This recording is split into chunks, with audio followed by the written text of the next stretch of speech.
God dag og aftur og velkommen til en løte hebraiskt og tar vi til å si hebraiskt så mener vi bibelsk hebraiskt og tar vi til å si bibelsk hebraiskt så mener vi det klassisk hebraiskt tar vi til det som var det skriftmålet som var som vi tar ur Gamla testamentet. Og jeg har begynt vi at færre sin etter vi her som vi i dag, vi okkar kunnigartøkne, og tid som ung, tid husker ikke om at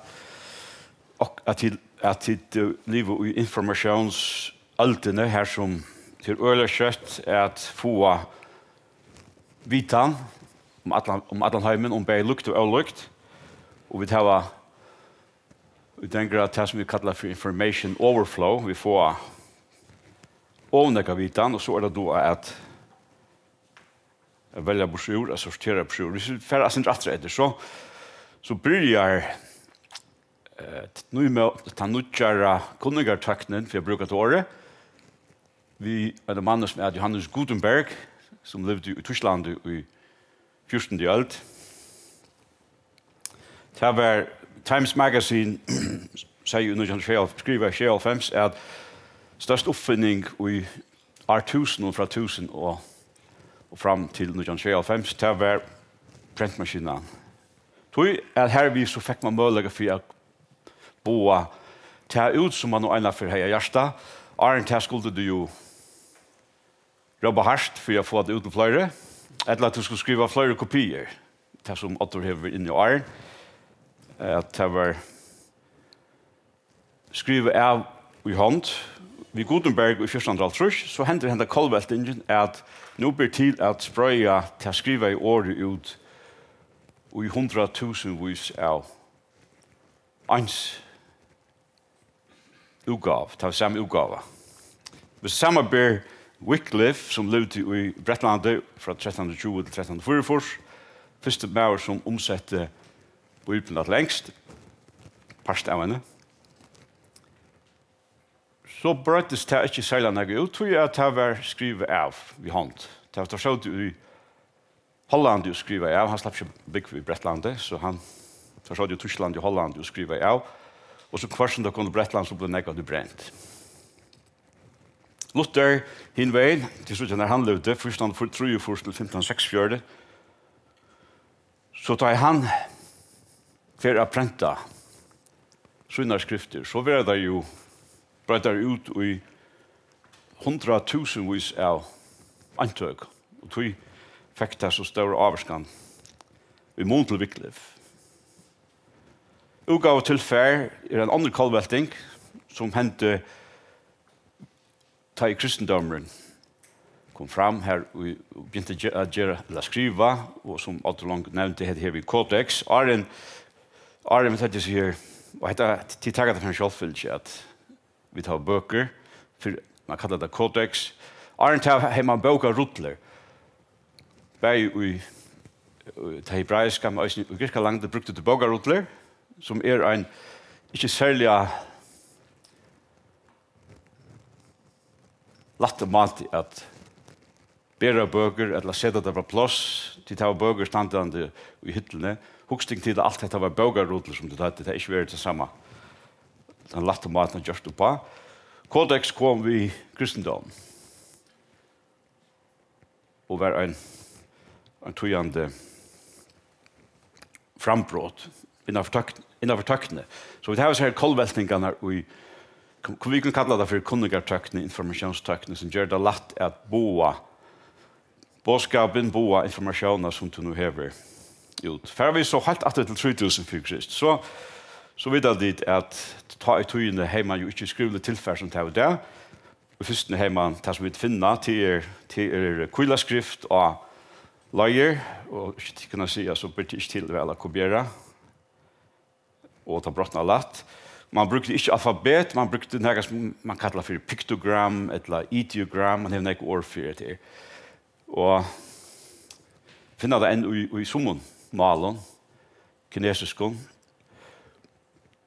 Trobladj vi tog at det så nek imisk tekn att bruka och ta här att vi som vi visste här bara man tar var under 1500 tekn till högre så dit från Babylon kulla skriften från Babylon och så han ju flera tekn du har 1500 upp efter så är det bara för till utvald att lära det till vanligt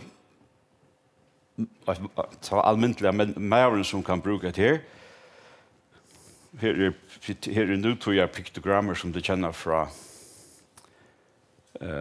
från nutøyene, men vi tar några hieroglyfer i mitten här som var brukt av Egypten. Så vi tar, hvis det färre om att han heimen tar i tøyene, lugga fra Kina, över fjärrester och miester och helt över till aztekarna här, så brukte man hända matan att kommunikera, samskifta vi. Över 1000 imiska hieroglyfer har man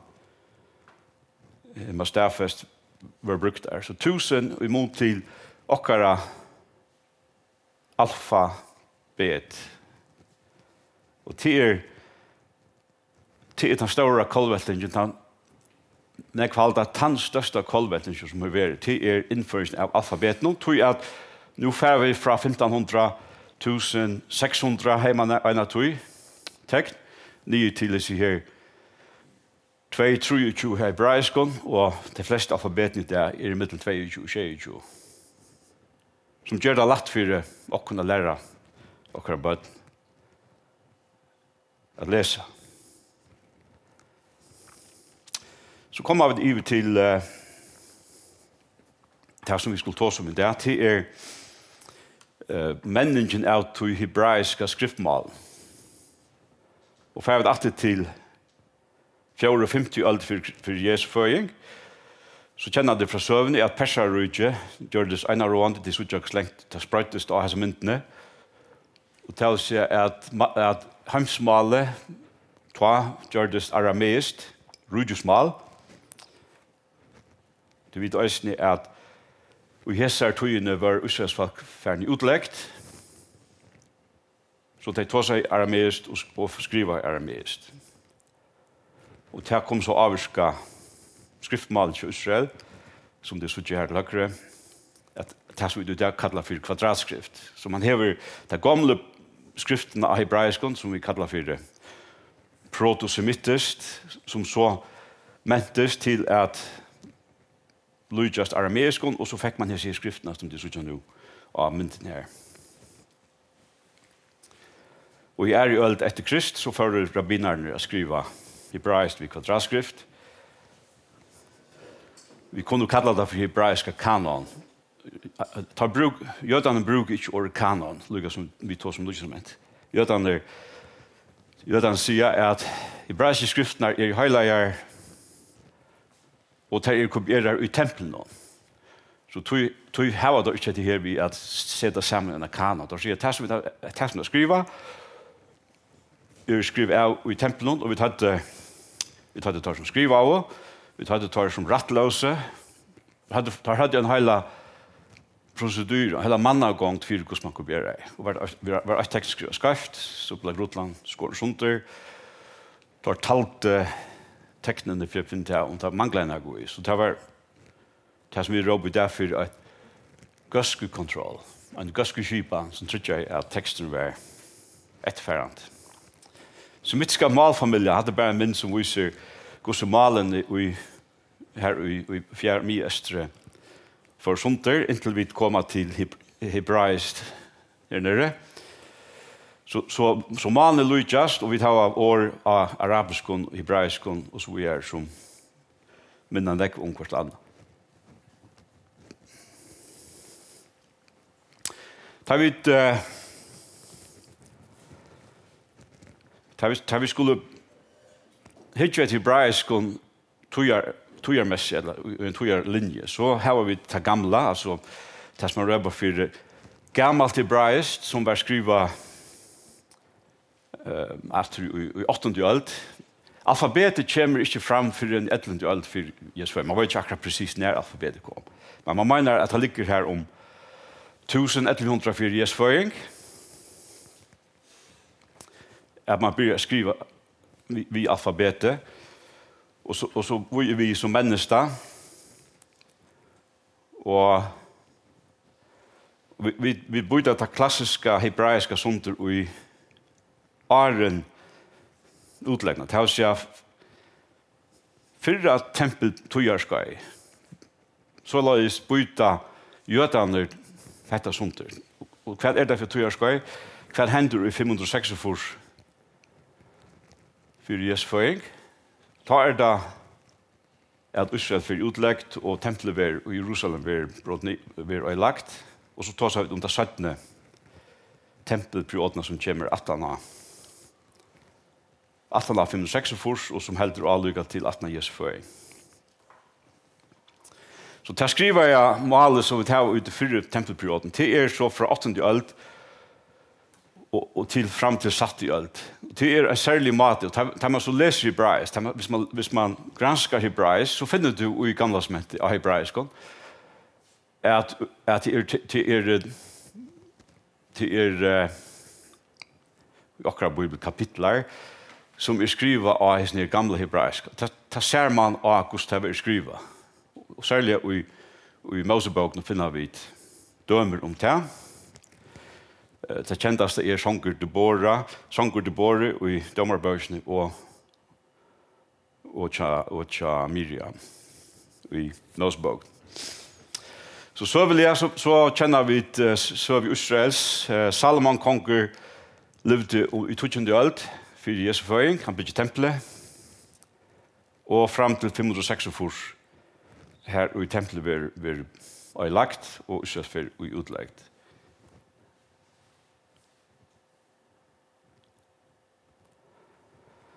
Och så har vi ett sövelig efter här. Vi tar det samma under rike under David och Salomon och så för det under i Israels rike och Juda rike. Här som så fra Jeroboam till Hosea Israel och fra Rehoboam till Sedekias Juda. Vi vet att Israel för och utlagt Aren och till här vi tar som heter tar touchet harvenes attnar i Israel men Juda för utlagt 546. Och så har vi ett attan av utlagna ta i tecken heimater i 538 är det Kyrus kommer visen här bovnum om att tecken begynna att bygga tempel efter och i 516 för Jesu föring är det att 17 tempel är byggt och i halvfjärs efter Jesu föring är så det templet lagt i öj. Så hade varit inte sövligt i Virgus i sövant Israel som sjåvant till avska mal. Och taggar vi nu och färre sent in i hebraiska så var det så lös att upprunamál så hade malen det semitiska malen bara chaljo. Och till vidare chaljo är så av vänster så i överst här. Här är tre chaljo av hebraiska. Hebraiskt är uppbyggt vid en sån grundform som har tre chaljo och utifrån tre blir så byggt navnår och saktnår och lysingarår och så vidare. Så det är så här att Gustav ska hatta år uttalast och så såg jag det ni under. Här ständer arabiskt och syriskt. Det är lite så mycket när att det lyckas och så har tar som granska hukt ett hinomal. Det är ofta när man ger man granska hebraiskt. Så hukt ett hur är det hinomal brukar ett år. Så såg jag det några en prick och så jag lyckas en T och så jag en prick. Och hatt här är te vokaltecknene som blev sett in 17. Det vill säga, lycka fram till utläggna var det mest chaljo. Och rabbinarna, eller tar skriftlärare dutti att läsa texten bara vid chaljo. Så hvis du teker en gamla avskrift fra akkurat Røddin, så det skrivet bara vid chaljo. Troblösen är att som tog ju fer och särskilt att den utläggna Nu vet man ikke hvordan man skal uttale seg i åren. Tror at man har haft arameiskt, bare tåsa og skriva. Og tror var det 17. tal sier 18 av Jesu føying, det nægger som vi jobber for masoretar, som sedas nyer at gjør seg her kjoljåsteknene til hese her kjoljå. Og det hender ikke for en omlag i øld etter Jesu føying. Og ta det vi får, det som vi der jobber for den masoretiske teksten, som den teksten som vi brukte til man omsetter Bíblian ur hebraisk. Det kan kvart gjøre ankra troblagar, men at omsetta, men jødene halda enn ut det, rabbinerne, at kjoljåsteknene en parster av tog iveleveringen av tog heilige teksten som tar skrivet av i tempelperioden, i tempelstå. Så hebraisk til vi tror kjoljå. Hette her som man kan spørre, når ser man første fer enn jeg skriver som ur Bibelen. Og her nær av det aller eldste som man nær har funnet. Hette forstørrende opp, hette en silver rutla som man mener har brukt som en amulett, altså det er kanskje ved en halskjede, som brått ur tog som vi jobber for den aronitiske sikningen ur 4. Mosebok, kapittel 6. Herren sikten til varð til, og så videre, ja. Og her har man så utfra, hatt den gamla hebraiska, det heter Arn kvadratskriften kommet, og her andre kjoljå, heter bare kjoljå, men man har klart at funnet til at rekonstruere nøkere av en versen ur 4. Mosebok, kapittel 6. Så her stavar atter fra kjente øld for Jesu føying. Man mener, og en som heter Emanuel Tov, han professor av Hebrew University i Jerusalem, han skriver i en bok at det finnes over 6.000 skrifter av hebraiskon, sånn det sprøtt i en øyla lengre periode, og av tøymen her har vi sånn fra 1924 dejansrutene som stav atter fra 3 øld. Det et eller 3 øld for Jesu føying. Her en masoretiske tekster, til å si, nå synes jeg at vi da finner prikkar, det som masoretan gjør det, er at det mest ivelevering, altså masora, at ivelevere, at gjøre vugjere, og det var særlig en familie som bor i Tiberias, Ben Asher, Aaron, Ben Asher som stod 4-2. Og det som du gjør det var at du skriver kjaljåene, og så setter disse her masoretene, så setter disse her prikkar og alle disse teknene.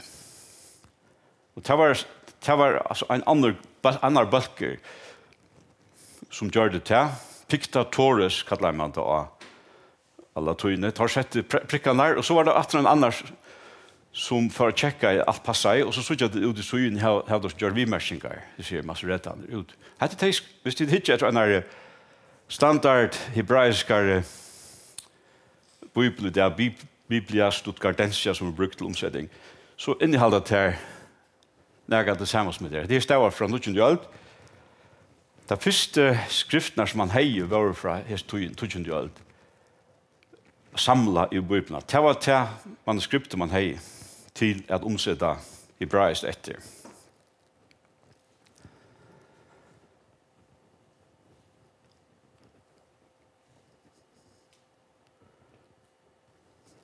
Så kommer vi til 1924, hver ui, og jeg var ikke til å lise om det, men vi får ikke bruke noe tøy på det her. Her var det så løs at her var noe tatt vi deg i havet, her fullt av hålen, og i noen hålen fann man krukker vi rotlo av tekst. Og da viser jeg være tekster ur galna som heter, og til et avhaldende arbeid som til ennå det, og hver er sånn her Immanuel Tov en pastor av tog. Og her har man så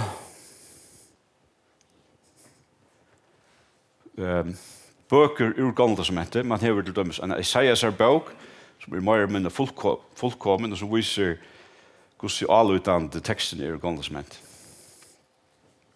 Det vil si at fra teksten som vi har, som vi hadde i åren til, som var fra 20. øld, de masoretiske tekster som man brukte til å omsette, finner man jo i deres rotlån bøker ur Gamla testamentet som stav helt fra ære 3 øld 4 Jesu før. Da man så sammenber til dem Isaias bok, så viste det seg at det passer helt vel. Det er også smavis monora, men annars så samsvarer teksteren helt vel vi tar. Det viser bare gussi ui nagrøynelige hese skriftlærde våre til der kopiera i Bibelen, etla Gamla testamentet.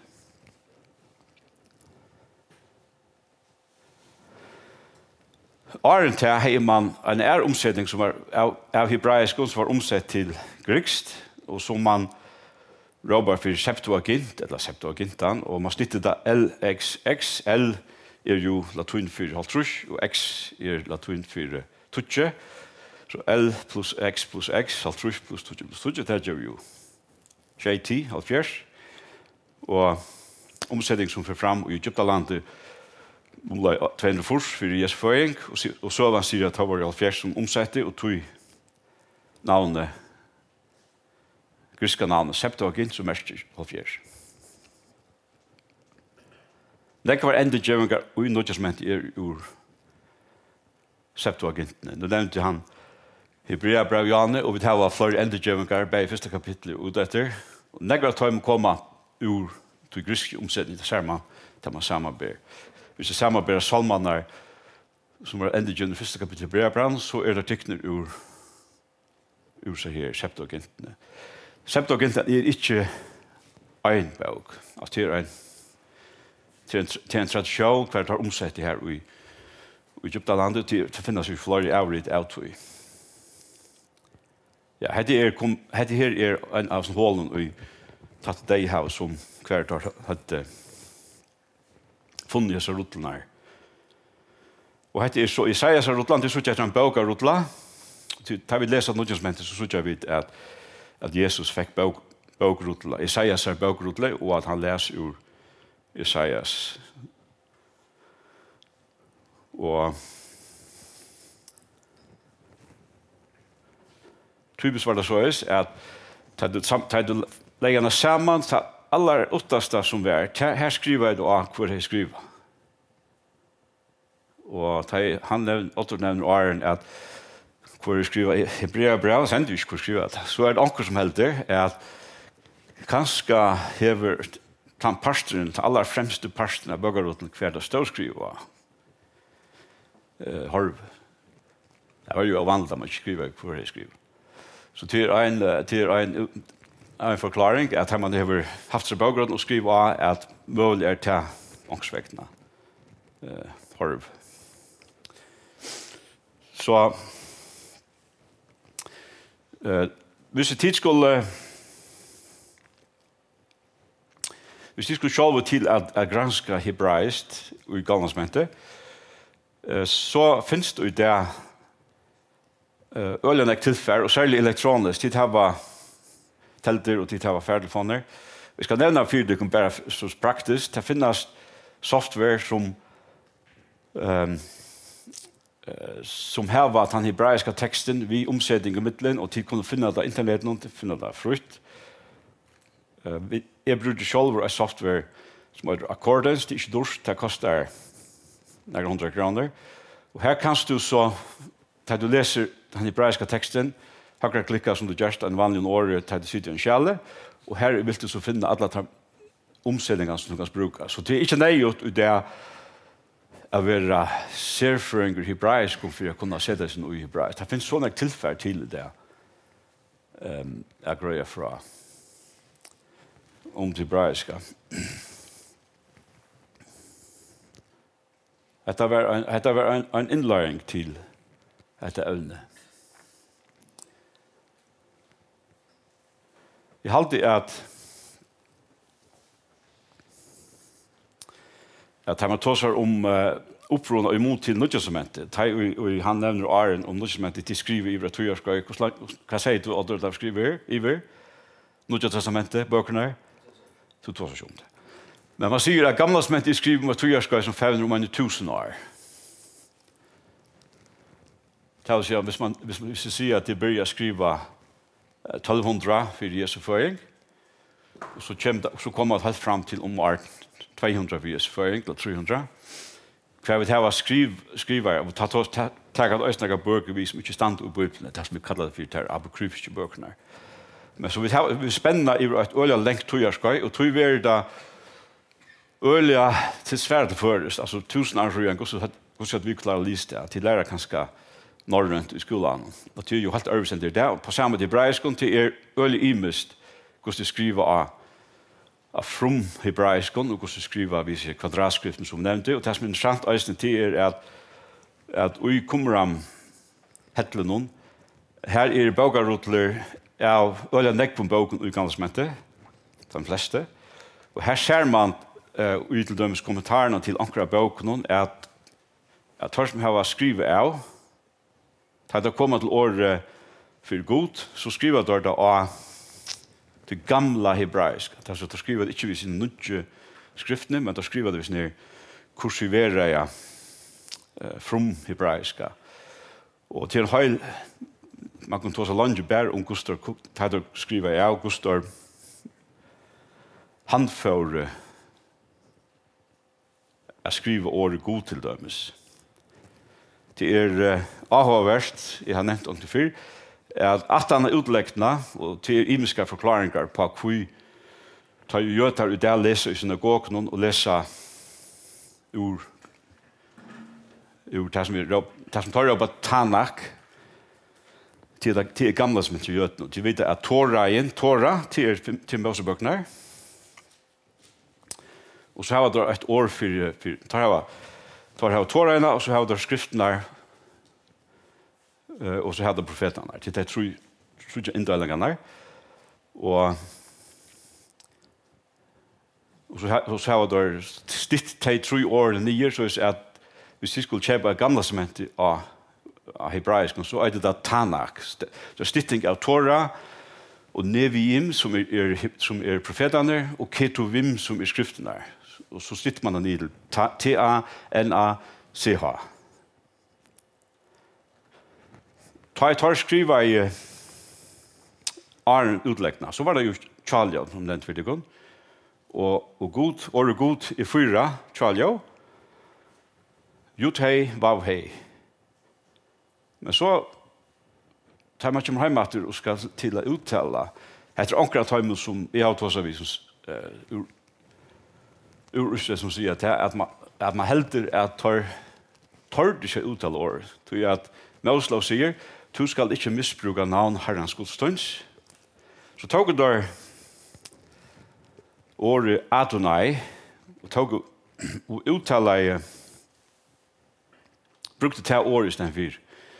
Så i stedet for å si Jehova eller Jave eller hva man kan bruka, så la du da være ved uttale året. Så hvis du først til denne synagogen og i Ussel det, og har du å lese i synagogen et langt ærestande, da så kommer til året Jut hei, vav hei.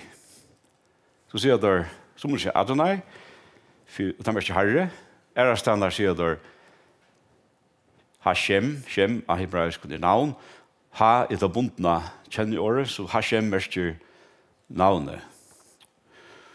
Så står det respekt, så står det viring, hava der, enn, og hadde der ta der skriver av, etter hele året for god, at har uttalet det ikke.